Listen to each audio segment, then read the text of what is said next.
Dios nos siga bendiciendo a todos grandemente.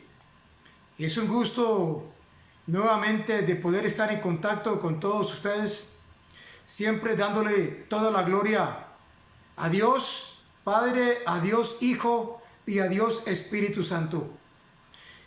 Deseando que todos nos encontremos cada día mejor y que sigamos peleando la buena batalla de la fe que tenemos todos por delante, porque en Cristo Jesús, usted y yo somos más que vencedores.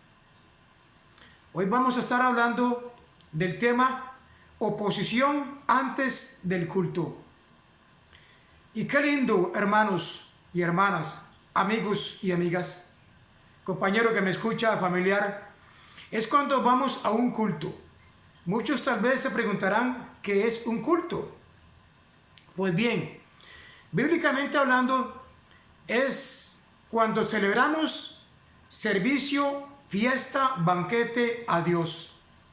Cuando nos reunimos todos los miembros de la iglesia del Señor, el pastor, las ovejas, los diferentes ministerios que hay en la congregación, los salmistas, niños, jóvenes, ancianos, cuando todos unidos en un mismo sentir, en una misma fe, adoramos al único Señor que merece toda la gloria. Es cuando llegamos a una iglesia, a un templo, a un local, a un edificio, a una estructura, para que todos juntos, como la iglesia de Cristo, podamos hacer culto al Señor. Eso es hermoso, hermanos y hermanas, amigos y amigas. A veces hay congregaciones donde hay cultos todos los días, de domingo a domingo. A veces solamente como 3 veces a la semana o un culto a la semana. Lo importante es que hagamos culto a Dios. Cuando nos reunimos, esto entonces es para adorarle a Él. Ahí no es para hacer alarde de nuestros talentos, de nuestros ministerios, de nuestros dones, para ver quién predica mejor, quién enseña mejor, quién canta mejor, quién toca el instrumento musical mejor que el otro. No, esto no es para competir entre usted y yo, entre ninguno, porque vamos a hacer todo esto para hacerle culto a Dios. No es un centro donde vamos a recibir aplausos, elogios, reconocimientos, aunque no hay nada del otro mundo, ni está mal tampoco en que algún hermano le diga a uno: hermano o hermana, lo felicito por el mensaje que dio, por ese canto que usted obtuvo, por aquella participación en esto o lo otro, porque se vale. Pero cuando esto nos lo dicen a nosotros, debemos de llevarlo ¿a dónde? A la cruz del Calvario, porque el que merece la gloria es aquel que murió y resucitó por usted y por mí. Eso es un culto. En el culto entonces hay lo que es canto de alabanza, de adoración, hay testimonios, hay palabra de exhortación, consolación y edificación. También en otras oportunidades se dan espacios para los testimonios. En fin, vamos a celebrar fiesta a Dios. Le pregunto, ¿ha estado usted en algún culto? Yo sé que sí, ¿verdad? Es lo más glorioso. Independientemente si ese culto dure 1 hora, 2 o 3 horas. Lo que el Espíritu ya haya dispuesto en su soberanía, pero esto es un culto. Ahí es donde se derrama también la presencia del Señor, cuando estamos todos reunidos en una misma fe. Hay sanidades, hay visitación del Espíritu Santo, hay una serie de milagros que se dan, que normalmente no se dan en otras partes, aunque Dios, como Él es Espíritu, y según nos dice el Salmo 139, Él está en todas partes. ¿Por qué? Porque Él es omnipresente. Pero como el tema de este mensaje es oposición antes del culto, vamos a hablar lo que normalmente pasa antes de ese culto, cuando vamos, ya sea los domingos en la mañana o sea entre semana en la noche. Y vamos a leer entonces lo que nos dicen las Escrituras en el Salmo 122:1. Dice de la siguiente manera: yo me alegré con los que me decían, a la casa de Jehová iremos. Cuando alguien lo invita a usted o a mí a un culto, uno debe de sentirse alegre, gozoso. No debe sentirse uno, ay, qué aburrido, ¿para qué me invitan a ese culto? Ay, qué obstinado, mejor me invitaran a ir a otra parte. Porque la persona que ha nacido de nuevo, del agua y del Espíritu, siente en él ese gozo, esa pasión por ir a la congregación y ver a los diferentes hermanos y edificarlos. Entonces también vamos a leer lo que nos dice la carta a los Efesios. Es un pasaje muy conocido por todos nosotros. Y dice en el capítulo 6 precisamente de la siguiente manera. 6:12. Porque no tenemos lucha contra sangre y carne, sino contra principados, contra potestades, contra los gobernadores de las tinieblas de ese siglo, contra huestes espirituales de maldad en las regiones celestes. Por tanto, tomad toda la armadura de Dios para que podáis resistir en el día malo y habiendo acabado todo, estad firmes. No vamos a hablar de la armadura del cristiano como soldado que somos, sino la oposición que tenemos antes de ese culto. Y es que, hermanos, cuando nos reunimos para ir a un culto, a una iglesia, sea esta en una congregación grande, sea esta en una casa, sea en un parque, sea en cualquier lugar, ahí hacemos culto. Es un culto al aire libre, sin paredes, porque Dios habita en nuestro corazón. Pero lo tremendo es esto. Casi siempre, hermano, yo no sé si a usted le ha pasado, si no, escúcheme con mucho cuidado, por favor. Abramos nuestros oídos espirituales y nuestros ojos espirituales. Casi siempre, antes de ir a un culto, se presentan muchas cosas en la casa de uno. O si uno viene del trabajo para el culto, que tiene algo que hacer, que llega alguna persona, de pronto, tal vez tiene tiempo de no venir a su casa o a la mía, y faltando como media hora o una hora, dependiendo del trayecto que duremos de nuestra casa a la congregación, siempre llega o llega esta persona para hablar con uno de cualquier tema y empieza a entretenerlo. Ojo, mucho cuidado. No estoy diciendo que le digamos a la persona, yo no tengo tiempo, usted por ahorita, venga de mañana, venga en cualquier momento porque yo voy para el culto, y dejarla a aquella persona hablando sola, porque inclusive Dios la puede estar enviando para que usted y yo nos la traigamos para el culto. ¿Verdad qué interesante, hermanos? Pero muchas veces nos distraemos con esa persona, hablando y hablando y hablando, y se nos fue el rato y volvemos a ver el reloj y decimos, ay, mira, ya es tarde, ya no voy a ir al culto. Y hablaron de todo un poco, aquella persona se fue por donde se fue, usted se quedó en su casa o yo me quedé en la casa. Nos perdimos la bendición de ir al culto, de adorar al Señor, de recibir palabras, de compartir con los hermanos, por entretenernos con esa persona. Y tal vez es el enemigo que le ha enviado, ojo, mucho cuidado, para oponerse, para obstaculizarnos y que nosotros no vayamos al culto. Teniendo todo el día de tiempo esa persona para llegar a su casa o a mi casa, llegó en esa hora precisa del culto.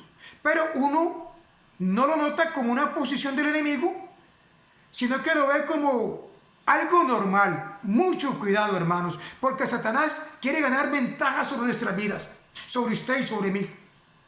Ahora usted me dirá, hermano Lezama, pero yo puedo hacer un culto en mi casa con mi esposa y mis hijas. Amén, yo no digo que no, y hay que hacer los cultos familiares, pero ya eso es otra situación. Pero cuando vamos a ese culto, llega cada persona, entonces nos entretiene y Satanás gana ventaja sobre su vida y mi vida. Quizás tenemos una semana de unir el culto, o 15 días, imagínense, y en ese día ya nos hayamos preparado, programado para asistir al templo, a la congregación, y no fuimos a ese culto, nos privamos de recibir aquella bendición que ya Dios tenía para usted y para mí, por estar entreteniéndonos con una persona. Ahora bien, si el tema se pone muy interesante con esa persona, haga lo que yo he hecho muchas veces. Yo le digo a esa persona, mire, yo voy para el culto, me gustaría seguirlo atendiendo como usted se lo merece, pero ya estoy contra el tiempo. Hagamos lo siguiente, acompáñeme al culto, vamos a hacer fiesta del Señor, celebremos juntos, y cuando termine el culto seguimos el tema. ¿Qué le parece? ¿Me acompaña? Entonces yo comprometo a aquella persona por así decirlo, ella me puede decir, sí, vámonos y nos vamos. Ella recibe la bendición, yo no me perdí la mía y todo excelente. Si aquella persona me dice, no, yo no quiero nada con Dios, o yo no quiero el culto, entonces ahí estoy detectando y evaluando que es el mismo Satanás que la está utilizando para entretenerme. ¿Me explico, hermanos? O muchas veces nos entra una llamada de alguien, ya no tenemos la persona presencial, pero con esa llamada nos empieza a entretener, que mire, que usted puede ir a mi casa a orar por mí, tengo tal y tal situación. Entonces uno más bien, en lugar de orar por ella por teléfono, porque uno no puede hacer, recordemos que no es el contacto físico. A mí muchas personas me llaman para la gloria del Señor, lo cuento, y me dicen, tanto a mí como a mi esposa, mire, queremos que ustedes oren por mí, por este tema laboral, este tema matrimonial, de familia, de economía, de salud que tenemos. Y en oportunidades le hemos dicho, sí, claro que sí, vamos a hacerlo por teléfono. Y ahí mismo empezamos a ministrar a aquella familia y ellos reciben el beneficio. En otras oportunidades hemos ido a nuestro vehículo y la hemos visitado personalmente. Pero cuando estamos ya listos para ir a un culto, sea quien sea que lo llame, hermano o hermana, posponga eso. Posponga eso, dígale, después del culto con mucho gusto, o si no en este momento puedo orar por usted, por medio de vía telefónica, no hay ningún problema. Y si ya quiere usted un consejo o algo más personal, algo más directo, con mucho gusto después del culto, o mañana le puedo visitar, uno ve y evalúa la situación, si es apremiante o qué. Pero lo que estoy diciendo, hermanos, es que nosotros no nos bloqueemos o que nada ni nadie nos interrumpa el momento de ir al culto. Porque el enemigo sabe que usted y yo vamos a recibir bendición hermosa en la casa del Señor y Él quiere atravesarse, porque Él sabe para dónde vamos. Eso es algo que tenemos que detectarlo, hermanos, pesarlo en el espíritu. Dice aquí mismo en el Salmo 133, 1, un pasaje muy conocido también por todos nosotros. Y ojalá que nos aprendamos estos versículos de memoria, hermanos, para poder sacarlos en el momento que haya alguna oposición. Vean qué interesante lo que dice el Salmo 133, 1. Mirad cuán bueno y cuán delicioso es habitar los hermanos juntos en armonía. Voy a brincar al versículo 3, parte B. Porque allí envía Jehová bendición y vida eterna. Cuando nos reunimos con los hermanos de la congregación, hay un fluir, hay un mover, hay una bendición como más especial, más exquisita, porque es el lugar donde Dios ya ha decidido en su voluntad soberana que nos reunamos nosotros todos para poder estar en ese refrigerio espiritual y que vengan de la presencia del Señor tiempos de refrigerio.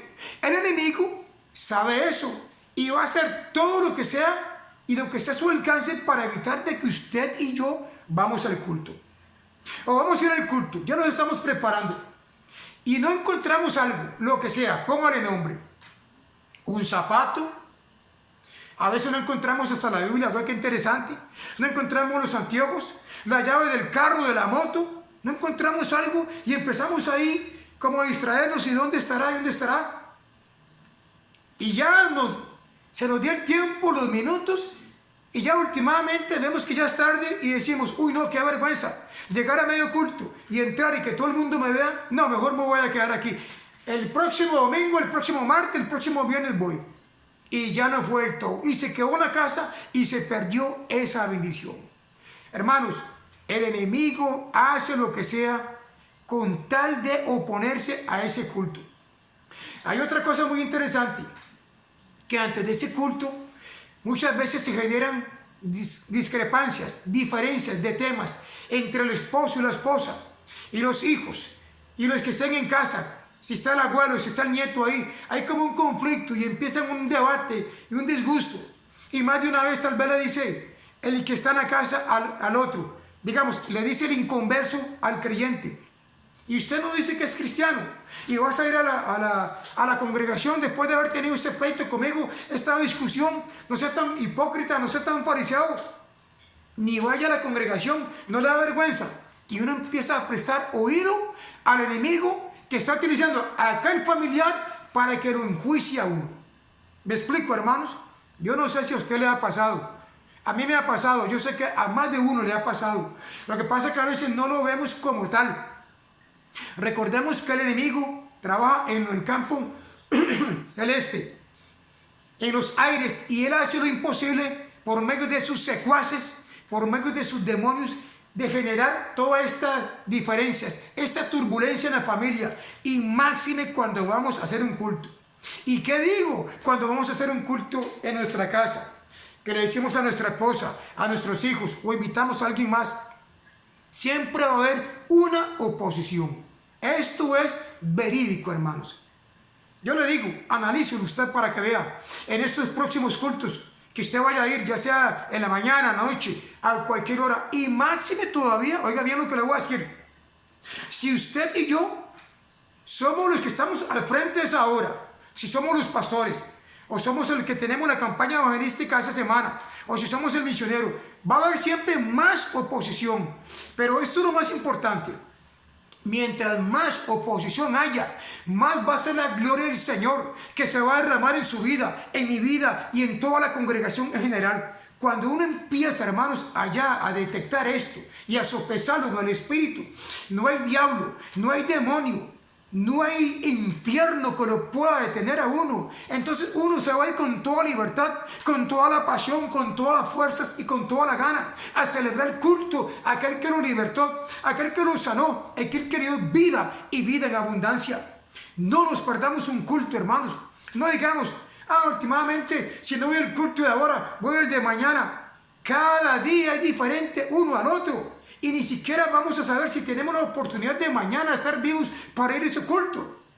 Ahora, no quiero decir con esto que si no vamos a un culto nos vamos a condenar. ¿Por qué no? Somos salvos porque tenemos a Cristo en nuestro corazón. Alabado sea Cristo por siempre y para siempre. Pero nos estamos perdiendo esa bendición de compartir con los hermanos en coinonía. Porque ahí, hermanos, envía a Jehová bendición y vida eterna.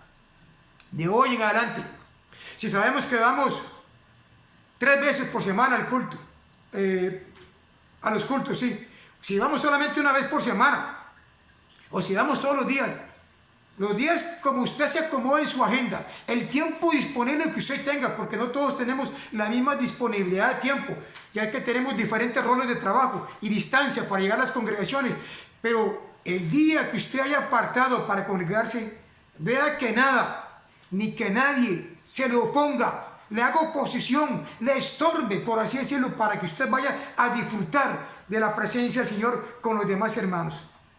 Haga una agenda, prepárese, adoremos al Señor y pongamos ese culto en las manos del Señor para que vea qué tremendo, hermanos. Podemos decir, como dijo ya el profeta Elías, vive Jehová, en cuya presencia estoy. Y usted va a llegar a esa congregación y va a sentir ríos de agua viva que fluyen en su interior. Si usted va tal vez de camino, va como afligido, deprimido por tantas situaciones, usted va a llegar y se va a meter en el fuego, hermanos, de la presencia del Señor con los demás hermanos. ¿Por qué? Porque a aquello se le va a transmitir la presencia del Señor. No permitamos entonces y no nos dejemos de congregar como está escrito en su palabra. Cierro con este versículo, Hebreos 10:25, otro versículo muy conocido por todos nosotros. Está en el Nuevo Testamento. Dice de la siguiente manera, Hebreos 10:25, dice así: no dejando de congregarnos como algunos tienen por costumbre, sino exhortándonos, y tanto más cuando veis que aquel día se acerca. Alabado sea el Señor. Padre, te pido por mis hermanos, te pido por mi vida, te pido por todos nosotros, para que cuando vayamos a tu casa, cuando vayamos al templo, a ese edificio, podamos celebrar un culto glorioso para tu gloria y para tu honra. Y que en esos posteros días, Señor, cuando vayamos a ir, que no haya nada ni nadie que se nos pueda oponer para poder disfrutar de tu presencia en el nombre de Jesús. Amén, amén y amén. Bendiciones para todos y buen día.